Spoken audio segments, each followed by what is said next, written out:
Good morning, students. Welcome back to your class of financial management.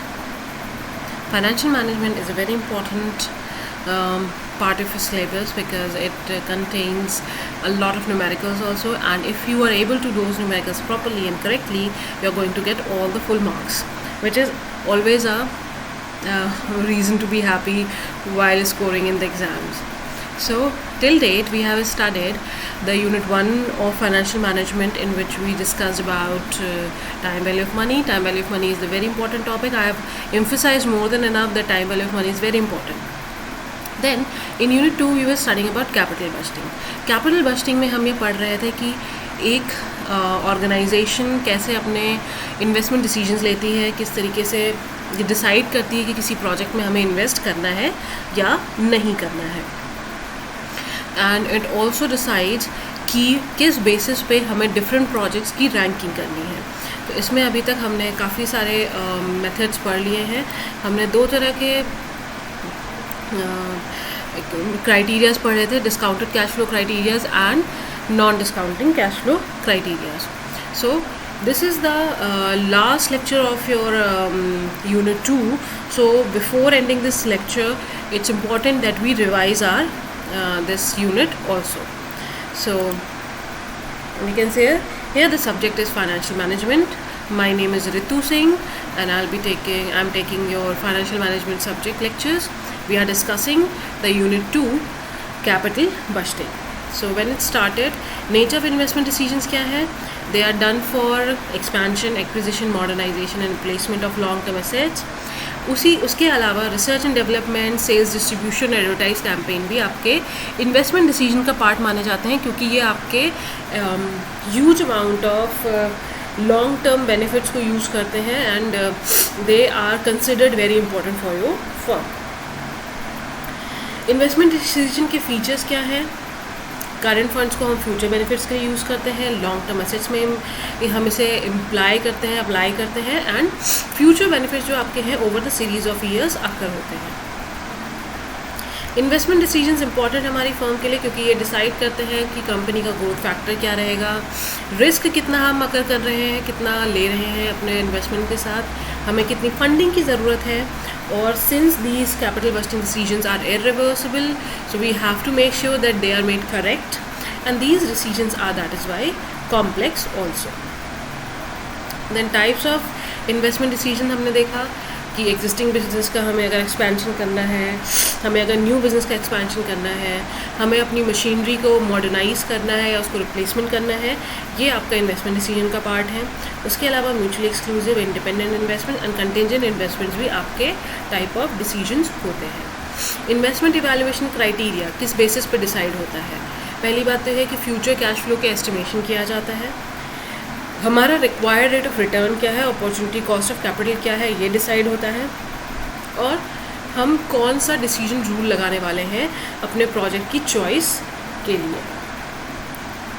Investment decision rule इसलिए भी important है, अगर आपका एक लाइन का क्वेश्चन आ रहा है तो you simply have to say that investment decision rules are important to maximize the shareholders wealth. Shareholders' wealth is the main objective of any organization, and this can be achieved when we consider all the cash flows and consider the true profitability of the project. Then we studied evaluation criterias. दो तरह की evaluation criterias थे आपके. Discounted cash flow criteria, जिसमें आपका net present value, internal rate of return और profitability index आता है.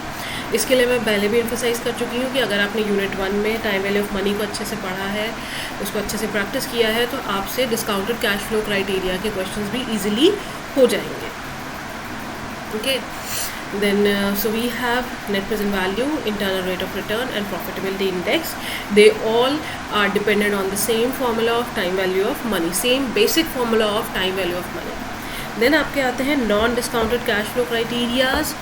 ये आपके टाइम वैल्यू ऑफ मनी को कंसिडर नहीं करते हैं, जिसमें से हम payback period, accounting rate of return पढ़ चुके हैं, and today we will discuss about discounted payback period. इसको हम अभी भी non discounted cash flow criteria में रखते हैं because it considers the mix of non-discounted and discounted cash flow both. Net present value में हमने सिंपल एक लाइन की डेफिनेशन क्या पढ़ी थी कि net present value is calculated by subtracting summation of present values of cash inflows diducted by cash outflow. जब आप समेशन ऑफ कैश इनफ्लोज को over the year of cash inflows को कैश आउटफ्लो से minus कर देते हैं तो आपका नेट प्रेजेंट वैल्यू आता है. सो नेट प्रेजेंट वैल्यू का फॉर्मूला भी गिवन है, summation of present values of cash inflows minus cash outflow यानी और initial investment. Then we did a numerical of in net present value. Net present value का जो acceptance rule है वो है if NPV is positive, if NPV is more than 0, it is acceptable. If NPV is less than 0, it is rejected. And if NPV is equals to 0, it is maybe or may not be acceptable. Net present value के बाद हमने IRR पढ़ा था. IRR की simple definition है IRR that is internal rate of return is that rate of return at which net present value becomes 0. इसका acceptance rules ये कहता है कि जब आपका internal rate of return required rate of return से ज़्यादा है तो एक्सेप्टेबल है, आपका internal rate of return required rate of return से कम है तो अनएक्सेप्टेबल है. And if internal rate of return is equal to required rate of return then it is may or may not be acceptable. After this IRR we have the next topic of profitability index. Profitability index के साथ आपका simple definition ये है that profitability index is the ratio of present value of cash inflows upon initial cash outflow और initial investment. Formula है आपका present value of cash inflows divided by initial investment. इसका भी हमने न्यूमेरिकल किया था और हमने ये समझा था कि प्रॉफिटेबिलिटी को इंडेक्स को कैलकुलेट करने के लिए आपको एक बार नेट प्रेजेंट वैल्यू भी कैलकुलेट करनी पड़ेगी. So if you are good at net present value you will be able to solve profitability index also. Profitability index का एक्सेप्टेंस रूल ये कहता है कि if it is more than 1 project acceptable, less than 1 project unacceptable, and equal to 1 may or may not be acceptable. After that we started the payback period. Payback period का form का simple definition ये है that payback period is that number of years or amount of time which is taken to recover the original cash outflow. Original cash investment या cash outflow है आपका जो initial investment है उसको recover करने के लिए जितना समय लगता है उसे हम पेबैक पीरियड कहते हैं.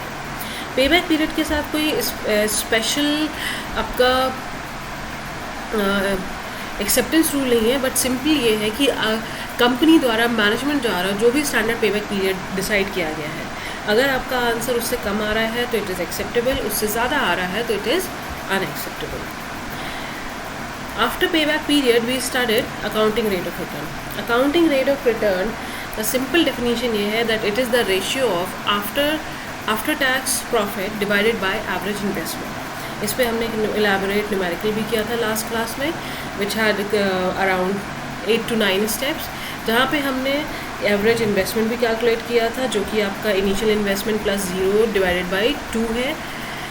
जब हम ये मान के चल रहे हैं कि डेप्रिसिएशन स्ट्रेट लाइन मेथड से हो रहा है, फिर जो हमारी इनकम थी पर ईयर की उससे हम अपना डेप्रिसिएशन भी डिडक्ट कर रहे हैं और अपने टैक्सेस को भी डिडक्ट कर रहे हैं. टैक्सेस डिडक्ट करने के बाद हमारा जो इनकम आ रही है उसको हम जब एवरेज निकाल रहे हैं that is giving us answer. We did an example also. ARR का एक्सेप्टेंस रूल भी कोई स्पेसिफिक एक्सेप्टेंस रूल नहीं है, बट मैनेजमेंट के जो भी स्टैंडर्ड्स सेट किए जाते हैं मैनेजमेंट के स्टैंडर्ड्स के हिसाब से अगर ARR इस्टेब्लिश स्टैंडर्ड से ज़्यादा आ रहा है तो प्रोजेक्ट एक्सेप्टेबल होता है और अगर कम आता है तो प्रोजेक्ट अनएक्सेप्टेबल हो जाता है. Okay, so this was all about. Now will come to the topic of discounted payback period. तो अभी तक हमने ये पढ़ा, अभी तक हमने ये डिस्कस किया है कि जो पेबैक पीरियड है आपका वो एक आपका नॉन डिस्काउंटिंग मेथड है, ट्रेडिशनल मेथड है, यानी कि जो आपका टाइम वैल्यू ऑफ मनी को कंसिडर नहीं करता है. तो फिर इसमें एक नया एडिशन लाया गया डिस्काउंटेड पेबैक पीरियड. यहाँ का इसकी डेफिनेशन ये है that discounted payback period is the number of period or time taken in recovering the investment outflow on present value basis. तो यहाँ पे भी आप पेबैक पीरियड ही कैलकुलेट करेंगे. अपने प्रोजेक्ट का, वो समय ही कैलकुलेट करेंगे जितने समय में आपका अमाउंट रिकवर हो जाएगा। परंतु यहाँ पे आप जो डिस्काउंटेड कैश फ्लो है उनको कंसिडर करेंगे, यानी कि आप अपने कैश फ्लोज की प्रेजेंट वैल्यू कैलकुलेट करेंगे। ओके, बट इसकी डिसएडवांटेज यहाँ पे ये हो जाती है कि the discounted payback period still fails to consider the cash flow occurring after the payback period. तो यहाँ पे आप पेबैक पीरियड ख़त्म होने के बाद भी जो आपका कैश इनफ्लो आ रहा है, जो भी आपकी इनकम आ रही है, उसको क्योंकि ये कंसिडर नहीं करता है, इसलिए टाइम वैल्यू ऑफ मनी का फॉर्मूला लगाने के बाद भी हम डिस्काउंटेड पेबैक पीरियड को ट्रेडिशनल मेथड्स की सूची में ही रखते हैं, उसकी ही कैटेगरी में रखते हैं। तो यहाँ पे हमें क्वेश्चन देख सकते हैं, यहाँ पे हमें क्वेश्चन गिवन है कि C0 यानी कि इनिशियल इन्वेस्टमेंट आपका 4000 है। You have done initial investment C0 of 4000, then first year में आपको जो कैश इनफ्लो है दैट इज़ 3000, सेकेंड ईयर में 1000, थर्ड ईयर में 1000, देन फोर्थ ईयर में फिर से 1000। अब अगर आप इसको सिंपल पेबैक पीरियड से करेंगे तो आपका आंसर सिंपली 2 years आ जाएगा। You will get 2 years as answer of payback period. But जब आप डिस्काउंटेड पेबैक पीरियड लगाएंगे, अगर आप 10% का NPV लगा रहे हैं और 10% की वैल्यूज़ लगा रहे हैं, तो आपका जो 3000 है उसकी वैल्यू प्रेजेंट वैल्यू 2727 हो जाएगी। 1000 की वैल्यू सेकेंड ईयर के कैश फ्लो की प्रेजेंट वैल्यू आपकी 826 हो जाएगी। थर्ड ईयर के कैश फ्लो की प्रेजेंट वैल्यू 751 हो जाएगी और फोर्थ ईयर की प्रेजेंट वैल्यू अमाउंट की प्रेजेंट वैल्यू 683 हो जाएगी। जब आप इसको कैलकुलेट करेंगे तो आपका डिस्काउंटेड पेबैक पीरियड 2.6 years आ जाएगा। यानी कि जो आपका डिस्काउंटेड पेबैक पीरियड है वो हमेशा आपके सिंपल पेबैक पीरियड से ज़्यादा ही आएगा, इंक्रीज ही आएगा। तो आपको क्वेश्चन ध्यान करते समय ध्यान रखना है that discounted payback period should be more than simple payback period. और जब हम इसको NPV कैलकुलेट करेंगे, इसका नेट प्रेजेंट वैल्यू कैलकुलेट करेंगे, तो हमारा आंसर पॉजिटिव में 987 आएगा। Okay, so this was discounted payback period. So in discounted payback period, we are applying time value of money. We are applying time value of money, but since we are not considering the future cash outflows after the payback period, we are not going to put it in the discounted payback discounted criteria category.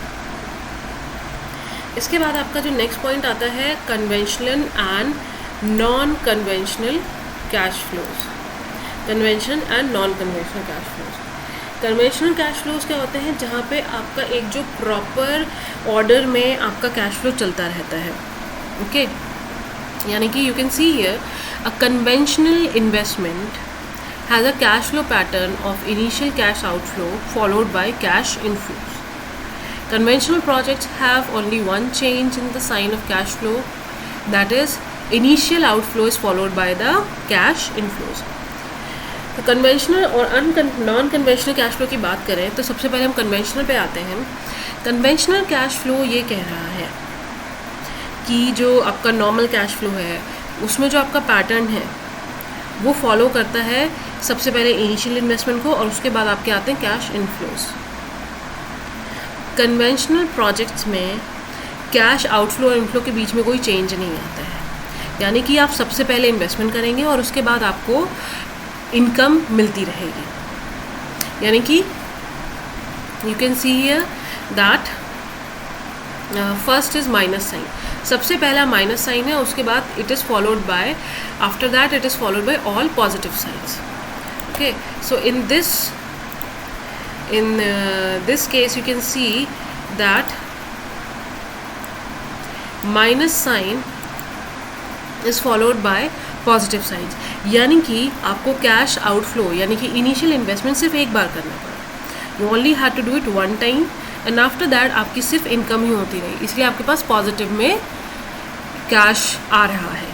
सबसे पहले आपने cash investment किया, initial investment किया, तो value जो sign लगेगा वो negative लगेगा। After completion of one financial year you are started getting income, so all the signs are positive. That means you are getting cash inflows with yourself. So this is your conventional cash flow कि सबसे पहले आप initial investment करते हैं, उसके बाद आपकी सिर्फ इनकम्स होती हैं. देन नेक्स्ट आपका आता है नॉन कन्वेंशनल कैश फ्लोज. इसमें क्या है? On the other hand, non conventional investment has cash outflow mingled with cash inflows throughout the life of the project. So, non-conventional investments have more than one change in sign of cash flows. For example, this. So here I have highlighted this signs, series of signs, plus minus sign. यहाँ पे आप एक देख रहे हैं series of plus minus science जा रही है जिसे मैंने हाईलाइट कर रखा है. ये बात करता है नॉन कन्वेंशनल इन्वेस्टमेंट्स की. यानी कि जिस तरह से कन्वेंशनल इन्वेस्टमेंट में आपने सिर्फ एक बार इन्वेस्टमेंट किया था, उसके बाद सिर्फ आपकी इनकम हो रही थी. और नॉन कन्वेंशनल इन्वेस्टमेंट में आपको बार बार कई रीजंस की वजह से इन्वेस्टमेंट करते रहना पड़ रहा है. कुछ कैश आउटफ्लो लगाना पड़ रहा है, इनिशियल इन्वेस्टमेंट बार बार करना पड़ रहा है, और उसके बाद आपका कुछ पॉजिटिव रिटर्न्स आ रहे हैं. तो इस केस में आपके इंटरमिटेंट साइंस यूज़ होते हैं. कभी प्लस, और प्लस साइन के बाद कुछ एक माइनस साइन, फिर उसके बाद कुछ प्लस साइन, और फिर से minus sign. So here you can see that पहले इनिशियल इन्वेस्टमेंट किया गया, फिर 3 साल तक आपका पॉजिटिव साइन रहा, यानी कि आपको कैश इनफ्लो मिलता रहा. फिर उसके बाद चौथे साल में आपको फिर से थोड़ा बहुत इन्वेस्टमेंट करना पड़ा. अगले 2 साल के लिए आपको पॉजिटिव साइन रहा, यानी कि आपकी इनकम होती रही. फिर उसके बाद आपको इन्वेस्टमेंट करना पड़ा, आपको अपनी तरफ से पैसा खर्च करना पड़ा, माइनस साइन है, और उसके बाद फिर से आपको इनकम मिली. ये कंडीशन उस केस में आती है जब हम गवर्नमेंट प्रोजेक्ट्स कंप्लीट कर रहे होते हैं और हमारे पास बजट ख़त्म हो जाता है. Okay, so this was about the conventional and non conventional project. इसको ध्यान रखिएगा, ये आपका 1 नंबर के क्वेश्चन में आ सकता है. Next is NPV versus IRR, net present value versus IRR. So in case of conventional investments which are economically independent to each other, net present value and IRR methods result in same acceptance or rejectance decision if the firm is not constrained for funds in accepting all profitable projects. तो conventional independent projects में क्या होता है कि अगर company के पास enough amount of resources है, उसके पास फाइनेंसेस है, जब वो साइमल्टेनियसली 2 या 2 से अधिक प्रोजेक्ट्स को फंड कर सकता है, तो उस केस में क्या होता है कि आपका NPV और IRR के रिज़ल्ट सेम आते हैं. But in case of lending and borrowing type projects, project with initial outflow followed by inflows is a lending type project, and project with initial inflow followed by outflows is a lending type project. Both are conventional projects. So here the values are these same. Then we have a case of multiple IRRs also. So this here the project can be used for both lending and borrowing features together. In IRR method, when used to evaluate such unconventional investment, they can yield multiple internal rate of returns because of more than one change of signs in cash flow. अभी हमने पिछली slide में ये पढ़ा conventional and non conventional methods. तो जब non conventional cash flows होते हैं, यानी कि आपका इन्वेस्टमेंट एंड इनकम होती जा रही है, आपको इन्वेस्टमेंट भी कर प्लस माइनस साइंस आपके कैश के केस में या अमाउंट के केस में आते जा रहे हैं, तो उस केस में आपको मल्टीपल IRRs भी मिल सकते हैं. You might get answers of multiple IRR, क्योंकि आपका पहले माइनस साइन है जहाँ पे आप इन्वेस्टमेंट कर रहे हैं, फिर पॉजिटिव साइन है, फिर माइनस साइन है, फिर पॉजिटिव साइन है.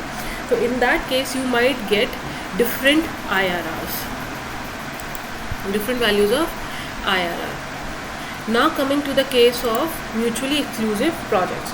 How to rank the mutually exclusive projects? So investment projects are said to be mutually exclusive when only one investment can be accepted and other have to be excluded. अगर मान लीजिए company के पास cash crunch है, fund crunch है, पैसे finances proper नहीं है, तो उसके पास अगर एक से ज़्यादा प्रोजेक्ट है तो वो उन्हें कुछ एक्सेप्टेंस क्राइटेरियाज लगा के एक को एक्सेप्ट करना होता है और दूसरे को एक्सक्लूड करना होता है. इंडिपेंडेंट प्रोजेक्ट्स भी आपके म्यूचुअली एक्सक्लूसिव बन जाते हैं अगर फाइनेंशियल कंस्ट्रेंट्स इम्पोज किया गया है. So in this case the NPV and IRR अगर हम दोनों लगाते हैं तो ये कन्फ्लिक्टिंग रैंकिंग्स दे सकते हैं प्रोजेक्ट को, और उस केस में आपके NPV एंड IRR के रिजल्ट डिफर कर सकते हैं. So the cash flow pattern of the projects में differ, that is the cash flow of one project में increase over time and other may decrease or vice versa. Cash outflow of projects can differ and projects have different expected lives. In 3 reasons की वजह से आपके NPV और IRR rules conflicting rankings देते हैं. पहला ये कि कैश फ्लो पैटर्न डिफर कर सकता है.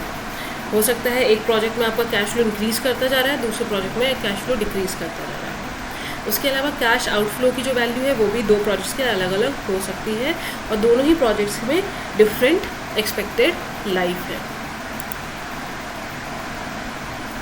Then timing of cash flows.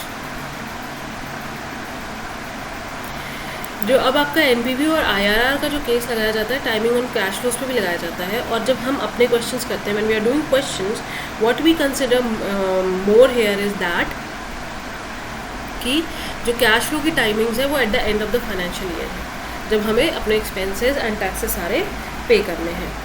तो most commonly found condition for the conflict between the NPV and IRR is the difference in timing of cash flows. And when you consider the 2 projects of M&N, we can see that they both have the similar initial investment. आप यहाँ पे देख सकते हैं कि similar initial investment है, but जो project M है यहाँ पे आपका जो कैश फ्लो है वो डिक्रीज करता जा रहा है. पहले 1400 है, फिर 700 है, फिर 140 है. तो जब 9% पे NPV कैलकुलेट की गई तो आंसर आया 300 पर, और IRR कैलकुलेट किया गया तो आंसर आया 23%. दूसरे प्रोजेक्ट में भी आपका जो इनिशियल इन्वेस्टमेंट है वो 1680 है, बट यहाँ पे जो आपके कैश फ्लोज है वो पर ईयर इंक्रीज़ करते जा रहे हैं. पहले साल में 140, दूसरे साल में 840 और थर्ड ईयर में 1510 रुपये. जब यहाँ पे आप NPV कैलकुलेट करेंगे तो नेट प्रेजेंट वैल्यू आपकी 321 आ रही है, और बट IRR आपका 17% आ रहा है. So here we can see कि नेट प्रेजेंट वैल्यू तो आपकी बढ़ गई, but internal rate of return आपका घट जाता है, जिसकी वजह से आपके वैल्यूज़ डिफरेंट आती हैं.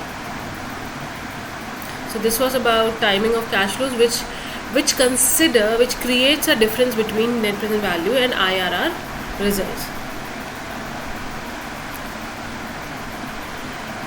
So then next is the incremental approach. It is argued that IRR, that is internal rate of return method, can still be used to choose between mutually exclusive projects if we adapt it to calculate rate of return on incremental cash flows. Then the incremental approach is a satisfactory way of salvaging the IRR rule, but the series of incremental cash flow may result in negative positive cash flows, which results in multiple rate of returns, and ultimately net present value method has to be used. So here in this example you can see initial investment अगर हम project M और N का देखें तो वो zero हो जाता है क्योंकि दोनों के लिए सेम है, और उनके जो कैश फ्लोज हैं वो उसका अगर हम डिफरेंस कैलकुलेट करें तो इंक्रीमेंटल आ रहा है. तो नेट प्रेजेंट वैल्यू एट 9% 20 आ जाएगी और IRR आपका 10% आ जाएगा. तो ये आपके इंक्रीमेंटल अप्रोच को शो करता है. Then comes the scale of investment. अब स्केल ऑफ इन्वेस्टमेंट की वजह से भी आपके net present value and IRR में डिफरेंस क्रिएट हो सकता है. यहाँ पे आपका एक प्रोजेक्ट का जो इनिशियल इन्वेस्टमेंट है वो 1000 है, दूसरे प्रोजेक्ट का 100,000 है. पहले प्रोजेक्ट का जो का कैश इनफ्लो है वो 1500 है, दूसरे प्रोजेक्ट का 120,000 है. तो NPV 10% पे आपके पहले प्रोजेक्ट A का 364 आएगा पॉजिटिव में, और IRR 50% आएगा, एंड दूसरे प्रोजेक्ट में NPV आपका 9000 आएगा और IRR 20% आएगा. इस कंडीशन की वजह से भी IRR NPV में चेंजेस आ सकते हैं. प्रोजेक्ट की लाइफ स्पैन की वजह से भी NPV और IRR में फ़र्क आता है. हो सकता है 2 साइमल्टेनियस प्रोजेक्ट चल रहे हैं, एक की लाइफ साइकिल 4 इयर्स है, दूसरे की लाइफ साइकिल 6 इयर्स है, तो आपका इन NPV और IRR में डिफरेंसेस कॉन्फ्लिक्ट क्रिएट होगा. देन कम्स द री इन्वेस्टमेंट अजम्पशन.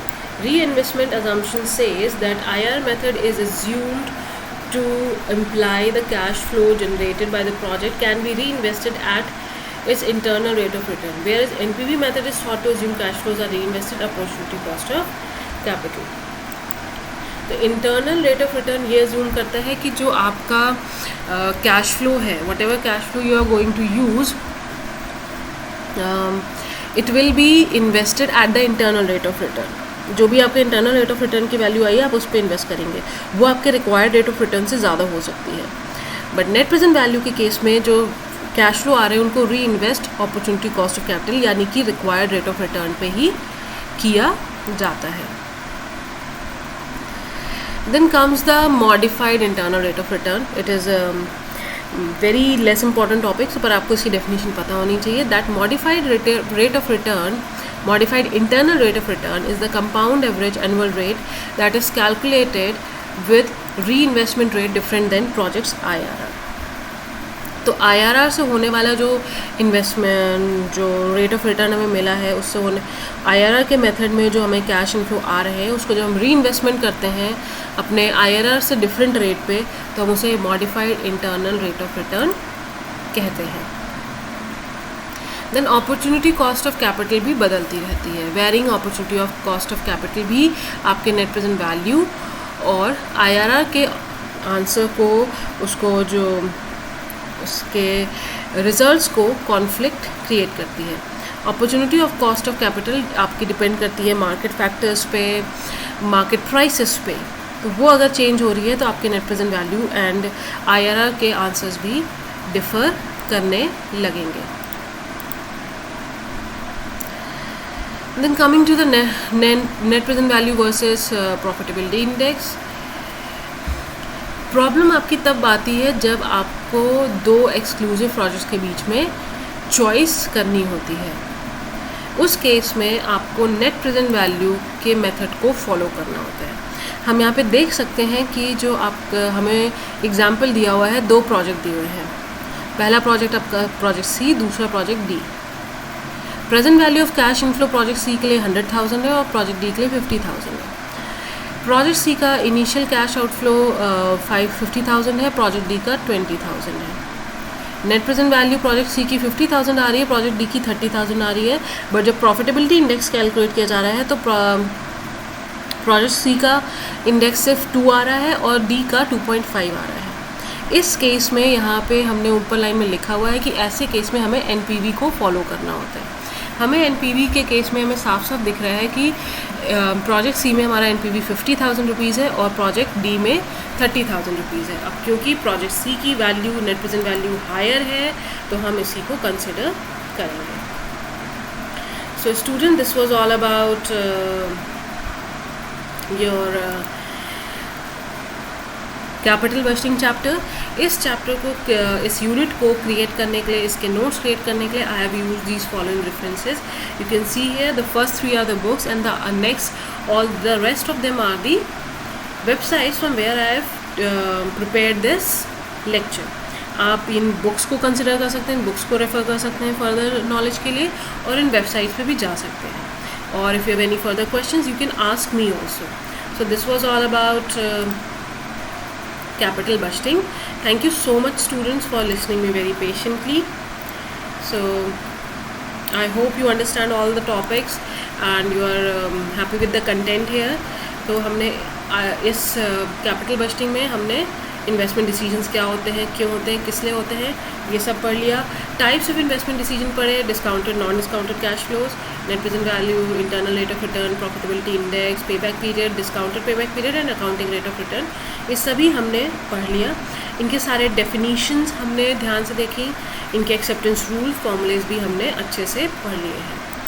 और इनमें क्या चेंजेस आते हैं, क्या कॉन्फ्लिक्ट अराइज होते हैं डिफरेंट रीजंस की वजह से, वो भी अभी हमने net present value versus IRR, net present value versus profitability index में भी हमने रिकवर कर लिया, पढ़ लिया. So payback period is done, discounted payback period is done, accounting rate of return is done. Then conventional and non conventional cash flow भी हमने पढ़ लिया. कन्वेंशनल कैश फ्लो वो है जिसमें आप पहले इन्वेस्टमेंट करते हैं और फिर आपको कैश प्रॉफिट प्रॉफिट और कैश इनफ्लोज मिलते हैं। नॉन कन्वेंशनल इन्वेस्टमेंट में आप इन्वेस्टमेंट भी करते जाते हैं और इनकम भी साइमल्टेनियसली लेते जाते हैं। कन्वेंशनल इंडिपेंडेंट प्रोजेक्ट्स एनपीवी और आईआरआर में कॉन्फ्लिक्ट क्रिएट करते हैं। Lending boring types projects difference create करते हैं। डिफरेंट अनकन्वेंशनल और नॉन कन्वेंशनल प्रोजेक्ट्स में बार बार प्लस माइनस की कंडीशन आने की वजह से मल्टीपल आईआरआर्स क्रिएट होते हैं। म्यूचुअली एक्सक्लूसिव प्रोजेक्ट्स की रैंकिंग में प्रॉब्लम हो सकती है। टाइमिंग ऑफ कैश फ्लोज पे प्रॉब्लम की वजह से कॉन्फ्लिक्ट क्रिएट हो सकता है। अगर एक प्रोजेक्ट का कैश फ्लो इंक्रीजिंग ऑर्डर में है और दूसरे का डिक्रीजिंग ऑर्डर में है तो डिफरेंसेस क्रिएट हो सकते हैं। ठीक है, स्केल ऑफ इन्वेस्टमेंट क्या है प्रोजेक्ट्स का, ये डिफरेंस क्रिएट करता है। लाइफ स्पैन क्या है प्रोजेक्ट का, ये भी आंसर्स को डिफर करता है। री इन्वेस्टमेंट कहाँ पे और कैसे किया जा रहा है, ये इस पे भी आपका नेट प्रेजेंट वैल्यू और आईआरआर के रिजल्ट्स कॉन्फ्लिक्ट कर सकते हैं। Then the next is modified internal rate of return, जो ये बताता है कि अगर हम अपने रेट ऑफ रिटर्न से थोड़ा डिफरेंट होके जाके री इन्वेस्टमेंट कर रहे हैं तो हम उसे modified internal rate of return कहते हैं। देन अपॉर्चुनिटी कॉस्ट डिफरेंट होने की वजह से भी आपके एनपीवी और आईआरआर के आंसर्स डिफ़र कर सकते हैं। उसके अलावा जब आप के सामने नेट प्रेजेंट वैल्यू और प्रॉफिटेबिलिटी इंडेक्स दोनों के क्वेश्चंस हैं तो हमें कौन सा मेथड फॉलो करना है चॉइस करने के लिए, तो उस केस में हम एनपीवी को फॉलो करते हैं। NPV method is follow, NPV method is the most important and these last were the references you need to know in order to study more. So thank you so much students for listening me so patiently and have a great day ahead. This completes the theoretical part and theoretical understanding of your capital budgeting decisions, and hopefully in next class, in next lecture, we will be talking about the numerical portion of this lecture.